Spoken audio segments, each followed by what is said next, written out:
ಶರಣಬಸವೇಶ್ವರ ಸಂಸ್ಥಾನದ ಪೀಠಾಧಿಪತಿಗಳಾಗಿದ್ದಂಥ ಶರಣಬಸಪ್ಪ ಅಪ್ಪ ಅವರು ಲಿಂಗೈಕ್ಯರಾಗಿದ್ದಾರೆ. ಈ ವಿಚಾರ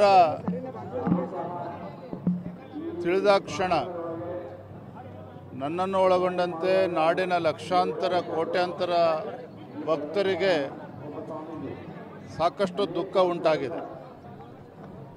ನಮಗೆಲ್ಲ ತಿಳಿದಿದೆ, ಇವತ್ತು ಅಪ್ಪರ ಒಂದು ನೇತೃತ್ವದಲ್ಲಿ ವಿಶೇಷವಾಗಿ ಕಲ್ಯಾಣ ಕರ್ನಾಟಕದಲ್ಲಿ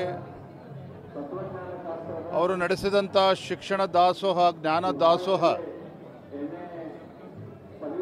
ಈ ಭಾಗದಲ್ಲಿ ಒಂದು ಸಮಾಜದ ನಿರ್ಮಾಣಕ್ಕೆ ಅವರದೇ ಆದಂಥ ಒಂದು ಅಪಾರವಾಗಿರ್ತಕ್ಕಂಥ ಕೊಡುಗೆಯನ್ನು ಕೂಡ ನೀಡಿದ್ದಾರೆ.